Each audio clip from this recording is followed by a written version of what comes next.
दीर्घ दिन हेब रोगाक्रांत अवस्था पड़ी रही केदार महाली। आर्थिक अवस्था भल नथिबारु निजर चिकित्सा करने बड़ चिंतार विषय पलटि।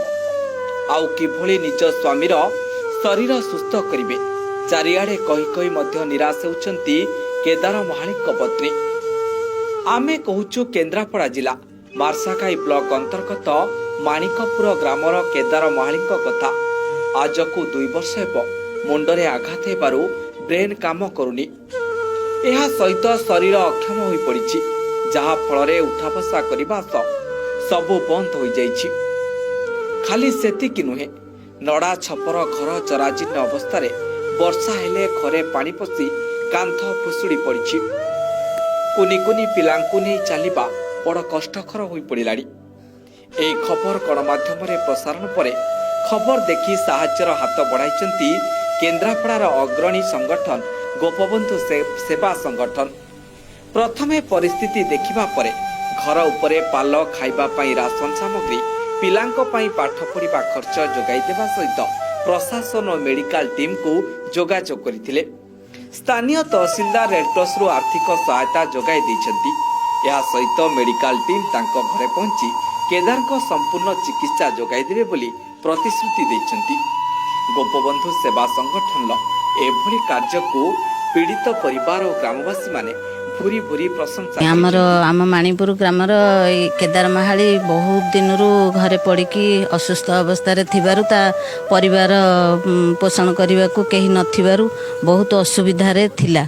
जा हो आम भाई मानू कहीकि आमर मान्यवर विधायक अतुल भाई की कहीकि एमती जोगाजोग करिकरी तांको मीडिया द्वारा आग को नहीं किछि गोपबंधु क्लब टीम की जणे मीडिया द्वारा तांको डाकी तांको किछि साहाय्य सहायता करूछि। मु कहिबारु मु आग को बाहरी बारु ताकू आज बहुत साहाय्य मिल पारुछि।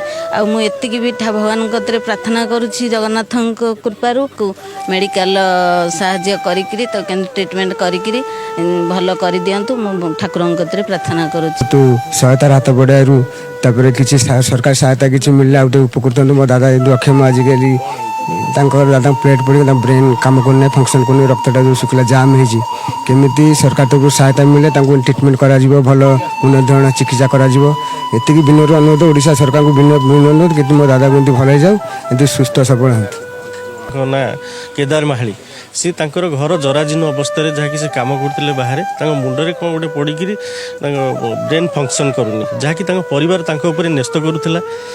तेणुक आर्थिक अनाटन हेतु वर्तमान जो 4 वर्ष से घरे बसी जाती परिवार बहुत असुविधा चलुची। ये सब खबर पाई आम गोपबंधु सेवा संगठन धाई आसीला घर को। आज आम गोपबंधु सेवा संगठन तरफ समस्त कर्मी भाई मान आसी घरे पहुँची बासभवन पहुँची प्रथमे बासगृह रही आगे बासगृह दरकार जेहेतु तापर ध्यान दे जो पाल खंडे देइथुलु जहाँकि से छपर कर पारे पाल को चढ़ी घर उपर आम पकईलु एवं तापर पाखापाखि 2 मास राशन सामग्री सहित झीपाई बिस्कुट सह जहाँ सुखिला खाद्य सब आनी आम घरे पहुँचाइछु। देखु ये हूँ माणिकपुर गाँव जड़े सभानेत्री अच्छा लीडर माँ पुष्पांजलि मैडम से आमको जोगाजोग करते कि केदार महाली जड़े व्यक्ति शारीरिक मानसिक अक्षम तेणु साहाय्य निहाती दरकार आपण संगठन केमी साहाय्य कर तेणु आम संगठन आसी आम इनक्वारी कर गोटे थर कि एक्चुअली से पाइबा हकदार कि नहीं तापर आम देखिलु कि एक्चुअली से पाइबा हकदार आम आम संगठन सामर्थ्य अनुसार जी पारिजु सहयोग करूँ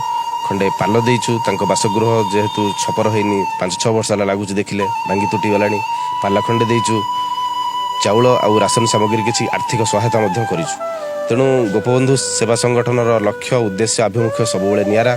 तेणु आम सबुबले गरीब दुस्थ समाज में न्याय पाउन व्यक्ति पाखे सबुबले पहुँचीचु एवं ये धारा आहरी आगक जारी रहिबो।